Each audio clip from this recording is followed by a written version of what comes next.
Hi hello അസ്സലാമു അലൈക്കും. പുതിയൊരു വീഡിയോയിലേക്ക് എല്ലാവർക്കും സ്വാഗതം.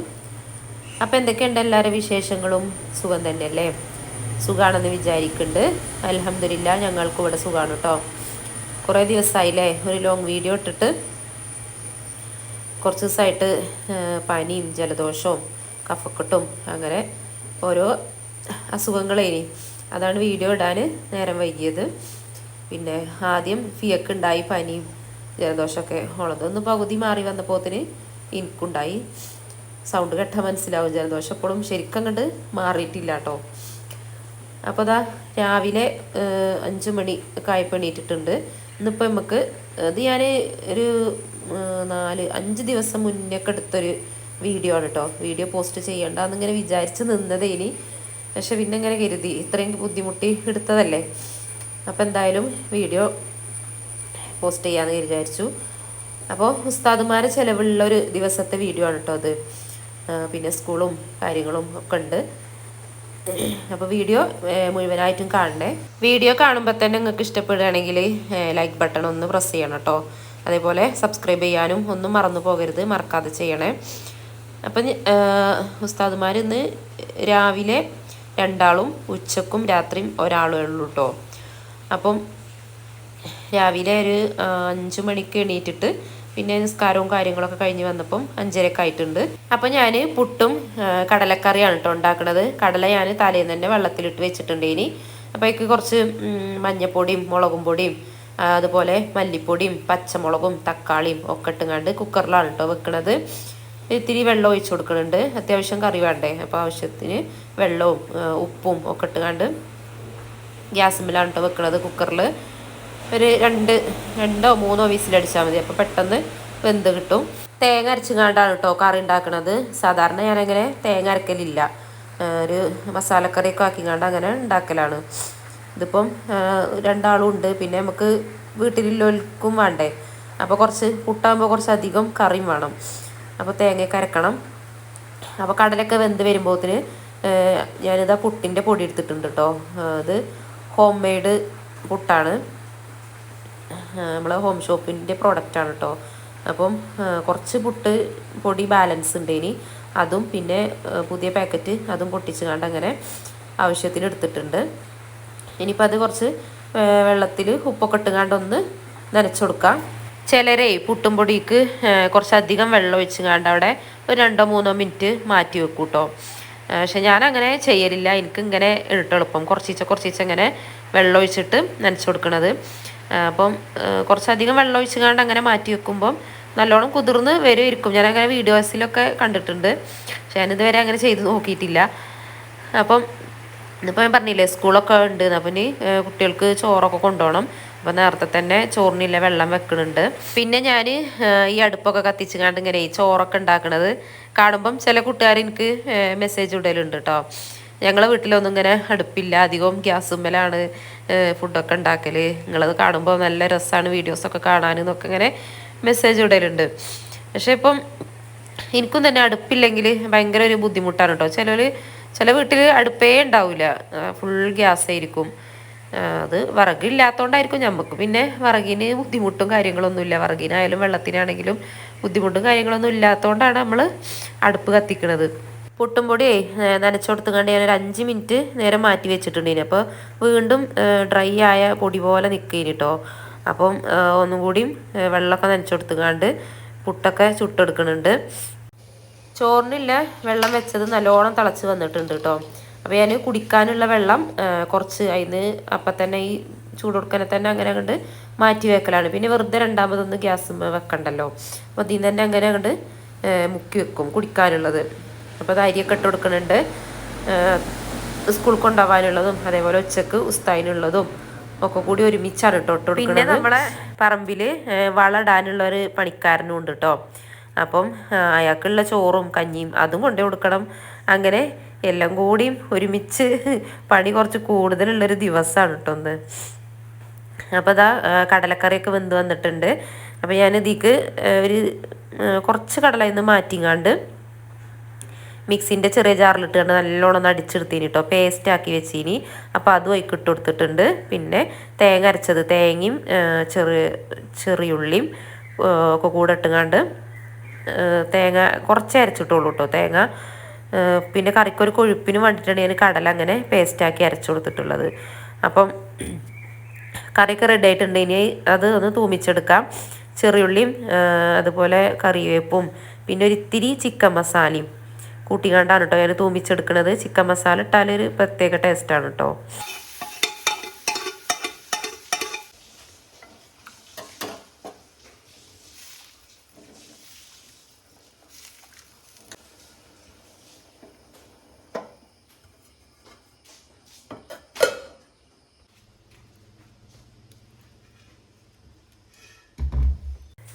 ചായയൊക്കെ കൊണ്ടുപോകണമെങ്കിൽ പാത്രം എടുത്തുകൊണ്ടുവന്നിട്ട് വേണം കേട്ടോ. അത് പള്ളീൻ്റെ അവിടെയാണ്. അപ്പോൾ അവിടുന്ന് എടുത്തുകൊണ്ടുവരണം. പിന്നെ 8 മണിയൊക്കെ ആകുമ്പോഴത്തിന് കൊണ്ടു കൊടുത്താൽ മതി. അപ്പോൾ നമ്മൾ ചോറൊക്കെ റെഡി ആയിട്ടുണ്ട് കേട്ടോ. ചോറ് വെന്ത് വന്നിട്ടുണ്ട്. അപ്പോൾ ഞാൻ ഒരു പാത്രത്തിലേക്ക് ഊറ്റിക്കണ്ട് മാറ്റുന്നുണ്ട് കേട്ടോ. ഞാനിങ്ങനെ കൊട്ടക്കൈയിലേറ്റ് തന്നെയാണ് കേട്ടോ ഊറ്റൽ. ഇങ്ങനെ ചിലർ വാർക്കാൻ വെക്കൂലേ ചോറ്, പക്ഷെ എനിക്ക് അങ്ങനെ പേടിയാണ് കേട്ടോ. വാർക്കാൻ വെക്കാൻ എനിക്ക് അത്ര പരിചയമില്ല. ഞാൻ അധികം ഇങ്ങനെ ഊറ്റിയെടുക്കലാണ്. വാർക്കാനായിട്ട് വെക്കുമ്പോൾ അത് മറിഞ്ഞു പോകുമോ എന്നൊക്കെ ഉള്ളൊരു പേടിയാണ് കേട്ടോ. അപ്പോൾ അതാ വഴുതനങ്ങയാണ് കേട്ടോ പൊരിച്ചു കൊടുക്കുന്നത് സ്കൂൾക്ക് കൊണ്ടുപോകാൻ. വഴുതനങ്ങയിൽ മഞ്ഞൾപ്പൊടിയും മുളകും പൊടിയും ഉപ്പും അതേപോലെ ചതച്ചതില്ലേ ഇഞ്ചി വെളുത്തുള്ളി പേസ്റ്റ് അതും ഒക്കെ ഇട്ടുകൊണ്ട് നല്ലോണം ഒന്ന് മിക്സ് ആക്കിയിട്ടാണ് കേട്ടോ പൊരിക്കൽ. പിന്നെ ഇതാ ഒരു മുട്ടയും വെച്ച് കൊടുക്കുന്നുണ്ട്. ഇന്നിപ്പോൾ എന്തേവോ മുട്ട വേണമെന്ന് പറഞ്ഞു. അപ്പം അങ്ങനെ മുട്ട പൊരിച്ചിട്ടുണ്ട് കേട്ടോ. ചിലപ്പോൾ അങ്ങനെ കൊണ്ടുപോകലൊന്നുമില്ല, ഒരു കൂട്ടാനൊക്കെ കൊണ്ടുപോകുള്ളൂ. അതുപോലെ ഇതൊക്കെ റെഡിയാക്കിയിട്ടുണ്ട്. അപ്പോൾ അതാ ഉസ്താദിനുള്ള പുട്ടും കടലക്കറിയും ചായയും ഒക്കെ റെഡിയാക്കി എടുക്കുന്നുണ്ട്. അങ്ങനെ അതും കൊടുത്തേക്കുന്നുണ്ട് കേട്ടോ. സത്യം പറഞ്ഞാൽ നേരം വെളുത്താൽ ഇങ്ങനെയൊക്കെ പണിയൊക്കെ ഉണ്ടാകുമ്പോഴേ അധികം സമയം കിട്ടാത്ത പോലെ തോന്നും. എന്നാലും നമ്മളിനി എത്ര സമയമില്ലാന്ന് വിചാരിച്ചാലും ആ ഒരു സമയമാകുമ്പോഴത്തേന് നമ്മളെ എല്ലാം റെഡി ആവും കേട്ടോ. ആദ്യമൊക്കെ ഞങ്ങൾ സ്കൂളിൽ പഠിക്കണ മദർസ് പഠിക്കണൊക്കെ ടൈമിൽ ഇതേപോലെ ചിലവ് ദിവസം ഉണ്ടാവുമ്പം രാവിലെ മാത്രമേ നമ്മളെ വീട്ടിലേക്ക് ഉസ്താദുമാർ വരാത്തുള്ളൂ. ഉച്ചക്കും അതേപോലെ രാത്രിയും ഒക്കെ നമ്മളെ വീട്ടിലേക്ക് വന്നുകൊണ്ടാണ് ഫുഡ് കഴിച്ച് പോയിരുന്നത് അല്ലേ. പക്ഷെ ഇപ്പം അങ്ങനെ ആരും വരൂല. അന്നൊക്കെ പറഞ്ഞാൽ അങ്ങനെ വന്ന് ഒന്ന് ദുആ ഒക്കെ ചെയ്ത് അതൊരു ബർക്കത്ത് തന്നെയാണ് അല്ലേ.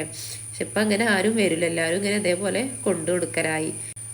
പിന്നെ അതാ സ്കൂൾ ബസ് വരാൻ കാത്തിക്കുകയാണ് കേട്ടോ. ഒരു 9 മണിയൊക്കെ ആകുമ്പോഴത്തിന് സ്കൂൾ ബസ് വരും. അത് ഇന്നിപ്പോൾ മേലേക്ക് പോകുമ്പോഴാണ് കേട്ടോ കയറുന്നത് പറഞ്ഞ്. അങ്ങനെ മക്കളൊക്കെ സ്കൂളിൽ പോയി. ഇനിയിപ്പോൾ അത് കുറച്ച് ചക്കല്ലേ, ചക്ക കൂട്ടാൻ വെച്ചിട്ടുണ്ടായിരുന്നു കേട്ടോ. ഞാൻ കുറച്ചേ ഉള്ളേന്. അപ്പോൾ ഞാനത് കുക്കറിലിട്ടാണ് നല്ലോണം ഒന്ന് ഉടച്ചെടുക്കുന്നുണ്ട്. ഞാൻ പറഞ്ഞില്ലേ പണിക്കാരുണ്ട് എന്ന് വളടാൻ. അപ്പം മൂപ്പരിക്കുള്ള കഞ്ഞിക്കുള്ള കൂട്ടാനാണ് കേട്ടോ അത്. അപ്പോഴേക്ക് ചെറിയുള്ളിയും വെളുത്തുള്ളി ഒരു 2 അല്ലിയും പിന്നെ ചെറിയ ജീരകവും പച്ചമുളകും ഒക്കെ ഇട്ടുകൊണ്ട് ഞാൻ മിക്സിൻ്റെ ചെറിയ ജാറിലിട്ട് നല്ലോണം ഒന്ന് ക്രഷ് ചെയ്തെടുത്തിട്ടുണ്ട്. അപ്പോൾ അത് അതിൽ ഇട്ട് കൊടുക്കുന്നുണ്ട് കേട്ടോ. പിന്നെ ഒരു ഇത്തിരി വെള്ളം ഞാൻ ഒഴിച്ചു കൊടുക്കുന്നുണ്ട്, അല്ലെങ്കിൽ കുറുന്നനായി നിൽക്കും. ചക്കക്കൂട്ടാനാകുമ്പോൾ കുറച്ചൊന്ന് ലൂസായി നിൽക്കണ്ടേ, എനിക്ക് അങ്ങനെയാണ് കേട്ടോ ഇഷ്ടം. അപ്പോൾ അതൊക്കെ ഇട്ടുകൊണ്ട് നല്ലോണം ഒന്ന് ഇളക്കി കൊടുക്കുന്നുണ്ട്.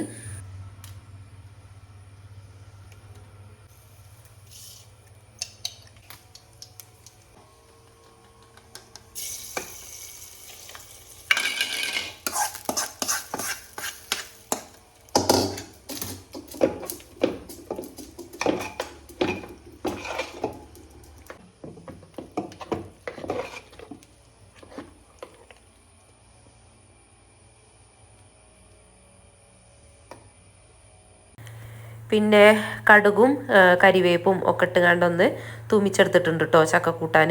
നമുക്ക് ഇനി ഇത് ചെറിയ പാത്രത്തേക്ക് ആക്കി കൊടുക്കുക. പിന്നെ ഞാൻ വഴുതനങ്ങ പൊരിച്ച ചട്ടിയില്ലേ അതിൽ കുറച്ച് മുള്ളൻ മീനില്ലേ ഉണക്കൽ അതും പൊരിച്ചെടുത്തിട്ടുണ്ട്.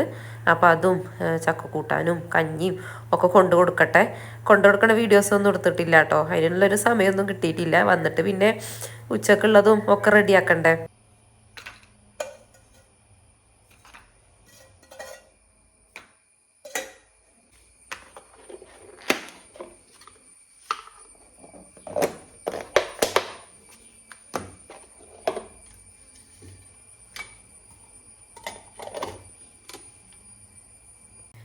അങ്ങനെ കഞ്ഞിയൊക്കെ കൊണ്ടു കൊടുത്തു കേട്ടോ. ഇനിയിപ്പോൾ അതാ സാമ്പാറാണ് കേട്ടോ ഞാൻ ഉണ്ടാക്കുന്നത്. അപ്പോൾ ഞാനൊരു മണ്ണിൻ്റെ ചട്ടി എടുത്തിട്ടുണ്ട്. സാമ്പാറിൻ്റെ കഷ്ണങ്ങളൊക്കെ ഞാൻ അരിഞ്ഞ് വെച്ചിട്ടുണ്ട്. ഇനി അപ്പം അതിക്ക് കുറച്ച് മഞ്ഞൾപ്പൊടിയും മുളകും പൊടിയും മല്ലിപ്പൊടിയും ഉപ്പും പിന്നെ പരിപ്പും കുറച്ച് വെള്ളവും ആവശ്യത്തിനുള്ള വേവാനുള്ള വെള്ളം ഒക്കെ ഒഴിച്ചുകൊണ്ട് ആണ് അടുപ്പത്താണ് കേട്ടോ വെക്കണത്. അപ്പോൾ എനിക്ക് തേങ്ങയൊക്കെ വറുത്തരച്ചുകൊണ്ടൊരു സാമ്പാറാണ് കേട്ടോ ഉണ്ടാക്കുന്നത്. എനിക്ക് ഭയങ്കര ഇഷ്ടമാണിത്. എനിക്ക് എൻ്റെ ഫ്രണ്ട് പറഞ്ഞ റെസിപ്പിയാണ് കേട്ടോ. അപ്പോൾ സാമ്പാറിൻ്റെ കഷ്ണങ്ങളൊക്കെ വെന്ത് വരുമ്പോഴത്തേന് നമുക്ക് അതിലേക്കുള്ള തേങ്ങ ഒന്ന് വറുത്തെടുക്കാം കേട്ടോ. കുറച്ച് തേങ്ങ മതി, പേരിന് ഇത്തിരി തേങ്ങ, കൂടുതലായിട്ട് വേണ്ട, കൂടുതലാകുമ്പം ടേസ്റ്റ് ഉണ്ടാവില്ല. അപ്പം തേങ്ങയ്ക്ക് കറിവേപ്പും ചെറിയുള്ളിയും ഒരു 3-4 അല്ലി വെളുത്തുള്ളിയും ഉലുവയും ചെറിയ ജീരകവും ഒരു 5-6 ഒരു 8 കുരുമുളകും പിന്നെ ഉഴുന്നില്ലേ അതും ഒക്കെ കൂടെ ഇട്ട് കണ്ടാണ് കേട്ടോ വറുത്തെടുക്കണത്. ഞാനൊരു ചട്ടി അടുപ്പത്ത് വെച്ചിട്ടുണ്ട്. ഇനി അപ്പോൾ അത് ചൂടാകുമ്പോൾ ഒരിത്തിരി വെളിച്ചെണ്ണ ഒഴിച്ച് കൊടുക്കുന്നുണ്ട്. പിന്നെ നമുക്ക് തേങ്ങയും എല്ലാം കൂടെ ഇട്ട് കൊടുക്കുന്നുണ്ട് കേട്ടോ വെളിച്ചെണ്ണയ്ക്ക്. എന്നിട്ട് നല്ലപോലെ ഒന്ന് കരിയാതെ വറുത്തെടുക്കാം.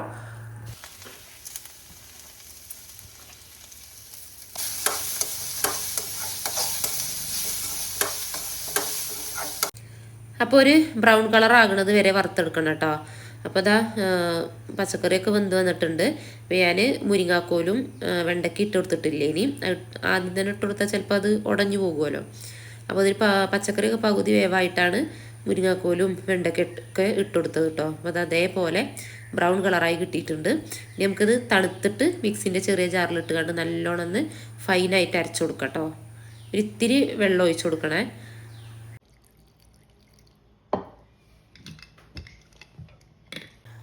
അപ്പോൾ തേങ്ങ ഞാൻ അരച്ച് വെച്ചിട്ടുണ്ട്. ഇനിയിപ്പോൾ ഇതാ സാമ്പാറൊക്കെ കഷ്ണങ്ങളൊക്കെ നല്ലോണം വെന്ത് വന്നിട്ടുണ്ട്. ഇനി അതിലേക്ക് കുറച്ച് സാമ്പാർ പൊടിയില്ലേ അതിട്ട് കൊടുക്കുന്നുണ്ട് കേട്ടോ. അതിട്ട് കൊടുത്തിട്ട് നല്ലോണം ഇളക്കി കൊടുക്കുക. അരച്ച് വെച്ച തേങ്ങയും കൂടിയും ഒഴിച്ചു കൊടുക്കുന്നുണ്ട് കേട്ടോ. എന്നിട്ട് പിന്നെ മിക്സിൻ്റെ ജാറിൽ ഒരു ഇത്തിരി ഉണ്ടാകുമല്ലോ, അതിക്കൊരു ഇത്തിരി കൂടി വെള്ളം ഒഴിച്ചിട്ട് ആ വെള്ളം കൂടി ഒന്ന് ഒഴിച്ചു കൊടുത്തിട്ട് നല്ലോണം ഒന്ന് മിക്സാക്കി കൊടുക്കുന്നുണ്ട്. ഇനി നമുക്ക് ആവശ്യത്തിനുള്ള പുളിത അത് ഒഴിച്ചു കൊടുക്കുന്നുണ്ട്. പിന്നെ ഒരു ഇത്തിരി മല്ലിച്ചപ്പില്ലേ അതും ഒന്ന് വെതറി കൊടുക്കുന്നുണ്ട്.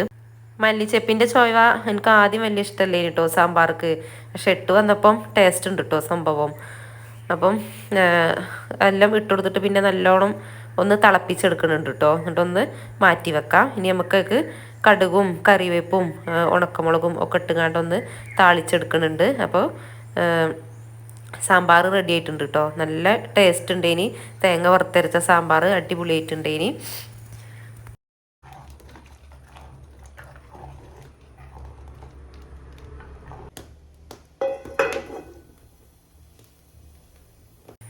പിന്നെ മത്തിമീൻ വാങ്ങിയിട്ടുണ്ടേനി കേട്ടോ.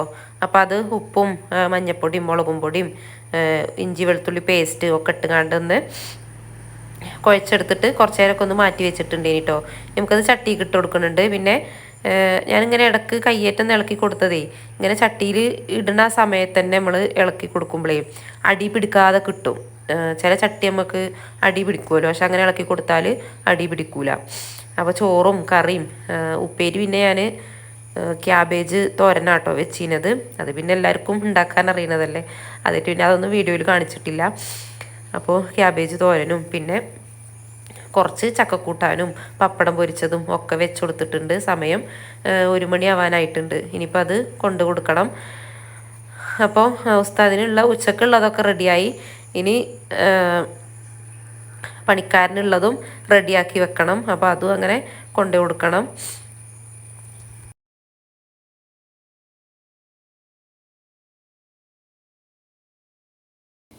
അപ്പോൾ ഉച്ചക്കത്തെ കാര്യങ്ങളൊക്കെ കഴിഞ്ഞു കേട്ടോ. ഇനിയിപ്പോൾ കുളിക്കണം, ചോറ് കഴിക്കണം, പിന്നെ നിസ്കരിക്കണം, അങ്ങനെ കുറച്ച് കാര്യങ്ങളൊക്കെ ഉണ്ട്. അപ്പോൾ അതൊക്കെ കഴിഞ്ഞിട്ട് കുറച്ച് നേരം റെസ്റ്റൊക്കെ എടുത്ത് പിന്നെ ഒരു 5 മണി ഒക്കെ ആയപ്പോഴാണ് കേട്ടോ ഞാൻ വീണ്ടും അടുക്കളയ്ക്ക് വന്നത്. ഇനി വൈകുന്നേരത്തിനുള്ളത് നോക്കണമല്ലോ. കുറച്ച് സമയം നടക്കാനൊക്കെ പോയിട്ടുണ്ട്. ഇനി ഒരു 4 മണിയൊക്കെ ആയപ്പോൾ നടക്കാൻ പോയി. 5 മണിയൊക്കെ ആയപ്പോഴത്തിന് അടുക്കളയിൽ കയറി കേട്ടോ. അപ്പോൾ ഇനി ഞാൻ രാത്രി ഉണ്ടാക്കുന്നത് കപ്സല്ലേ, കപ്സയാണ് കേട്ടോ ഉണ്ടാക്കുന്നത്. കപ്സ ഉണ്ടാക്കിയിട്ട് കുറേ ആയിട്ടുണ്ട്. അധികം ഇപ്പം മന്തി ബിരിയാണി അങ്ങനെയാണല്ലോ ഉണ്ടാക്കൽ. കപ്സപ്പം അങ്ങനെ ആരും ഉണ്ടാക്കുന്നത് കാണലില്ല. അപ്പോൾ കപ്സ ഉണ്ടാക്കാനായിട്ട് ഞാൻ ഒരു ചട്ടി അടുപ്പത്ത് വെച്ച് കൊടുത്തിട്ടുണ്ട്. ഇനി അപ്പോൾ അത് ചൂടായി വന്നപ്പം സൺഫ്ലവർ ഓയിൽ ഒഴിച്ച് കൊടുത്തിട്ട് ഗ്രാമ്പൂ, പട്ട, ഏലക്ക അത് 3 ഇട്ട് കൊടുത്തിട്ട് ഒരു 2 തക്കാളി ജ്യൂസാക്കിയിട്ടുണ്ടേനി കേട്ടോ. അപ്പോൾ അതും ഇട്ട് കൊടുക്കുന്നുണ്ട്. ഇത് നല്ലോണം ഒന്ന് മിക്സ് ആക്കിയിട്ട് മല്ലിപ്പൊടി, മഞ്ഞൾപ്പൊടി, മുളകും പൊടി, പിന്നെ നമ്മൾ എരിവിന് ആവശ്യത്തിനുള്ള കുരുമുളകും പൊടിയും, പിന്നെ അതുപോലെ മാഗി ക്യൂബും ഇട്ട് കൊടുക്കുന്നുണ്ട്. ഉപ്പ് ഞാൻ ഇട്ട് കൊടുക്കണില്ല, മാഗി ക്യൂബിലുണ്ടാവും കേട്ടോ. അപ്പോൾ ഞാനിങ്ങനെ ഒരു രീതിയിലാണ് കേട്ടോ ഉണ്ടാക്കൽ. പലരും പല ടൈപ്പിലായിരിക്കും ഉണ്ടാക്കുക. പിന്നെ കപ്സ മസാലൻ്റെ പൊടിയില്ലേ പാക്കറ്റ്, അതും ഇട്ട് കൊടുത്തിട്ടൊന്ന് മിക്സാക്കി കൊടുക്കുന്നുണ്ട് കേട്ടോ. പിന്നെ ഇതിൻ്റെ ഇടയിൽ ഇഞ്ചി വെളുത്തുള്ളി പേസ്റ്റ് ഞാൻ ഇട്ട് കൊടുത്തിട്ടുണ്ടെങ്കിൽ അത് വീഡിയോ ഒന്ന് സ്കിപ്പായി പോയതാണ്. പിന്നെ ആവശ്യത്തിനുള്ള ചിക്കൻ വേവാനുള്ള ആവശ്യത്തിനുള്ള വെള്ളം ഒഴിച്ചു കൊടുത്തിട്ട് നമുക്ക് ചിക്കനും കൂടി ഇട്ട് കൊടുത്തിട്ട് നല്ലോണം ഒന്ന് വേവിച്ചെടുക്കാം. പിന്നെ ഒരിത്തിരി കറിവേപ്പും മല്ലിച്ചപ്പും ഇട്ട് കൊടുക്കുന്നുണ്ട് കേട്ടോ. ഇനി നമുക്ക് തിളക്കിച്ച് വരുമ്പം ചിക്കനില്ലേ അത് ഇട്ട് കൊടുക്കുന്നുണ്ട്. ചിക്കൻ ഇട്ട് കൊടുത്തിട്ട് ഉപ്പ് കുറവാണെന്നുണ്ടെങ്കിൽ ആവശ്യത്തിനുള്ള ഉപ്പും കൂടി ഇട്ട് കൊടുത്തിട്ട് നല്ലോണം ഒന്ന് മിക്സാക്കി കൊടുക്കുക കേട്ടോ. കുറച്ച് ഇട്ടാൽ മതിയാവും, കാരണം മാഗി ക്യൂബിൽ തന്നെ ഉണ്ടാകും അത്യാവശ്യത്തിന് ഉപ്പ്. അപ്പോൾ ഒരിത്തിരി ഉപ്പും കൂടി ഇട്ടെടുത്തിട്ട് നല്ലോണം ഒന്ന് മിക്സാക്കി ഇളക്കി വേവിക്കാൻ വെക്കാം. അപ്പോൾ അതൊക്കെ വെന്ത് വരുന്ന സമയം കൊണ്ട് നമുക്ക് റൈസ് ഒന്ന് വേവിച്ചെടുക്കാം കേട്ടോ. അപ്പോൾ ഞാൻ ഒരു മണിക്കൂർ അരി വെള്ളത്തിൽ കുതിർക്കാൻ വെച്ചിട്ടുണ്ട്. ഇനി ഗോൾഡൻ റൈസാണ് കേട്ടോ എടുത്തിട്ടുള്ളത്. 1 കിലോ റൈസാണ് കേട്ടോ എടുത്തിട്ടുള്ളത്. അപ്പോൾ ഞാനേക്ക് 3 കപ്പ് വെള്ളം ഒഴിച്ച് കൊടുത്തിട്ടുണ്ട്. ഗോൾഡൻ റൈസ് ആയതുകൊണ്ടേ കുറച്ച് വേവ് വേണം, മറ്റേ വൈറ്റ് ആകുമ്പം അധികം വേവ് വേണ്ട. ഞാൻ അധികം തിളപ്പിച്ചൂറ്റിങ്ങാണ്ടാണ് കേട്ടോ വെക്കൽ. ഇതിപ്പോൾ സമയമില്ലാത്തതുകൊണ്ട് വേഗം കുക്കറിലാണ് വെക്കാതിരുതി. ചിലപ്പോൾ കുക്കറിൽ വെച്ചാൽ ശരിയാകുമോ എന്നുള്ളൊരു ടെൻഷനാണ് കേട്ടോ. വെള്ളം ഏറുമോ അല്ലെങ്കിൽ കുറയുമോ എന്നൊക്കെ ഉള്ളൊരു ഇതാണല്ലോ. അപ്പോൾ ഇനി ആവശ്യത്തിനുള്ള ഉപ്പും ഒക്കെ ഇട്ട് കൊടുത്തിട്ടുണ്ട്. ഇനി നമുക്കത് കുക്കർ അടച്ച് വെച്ച് കണ്ടൊന്ന് വേവിക്കാൻ വെക്കാം. അപ്പോൾ അതാ നല്ല അടിപൊളി റൈസായി കിട്ടിയിട്ടുണ്ട് കേട്ടോ, കുഴപ്പമൊന്നുമില്ല. വെള്ളമൊക്കെ കറക്റ്റ് ആയിരുന്നു. ഇനി നമുക്ക് മസാലക്കയിൽ ഇട്ട് കൊടുത്തിട്ട് നല്ലോണം ഒന്ന് മിക്സാക്കി കൊടുക്കുന്നുണ്ട്.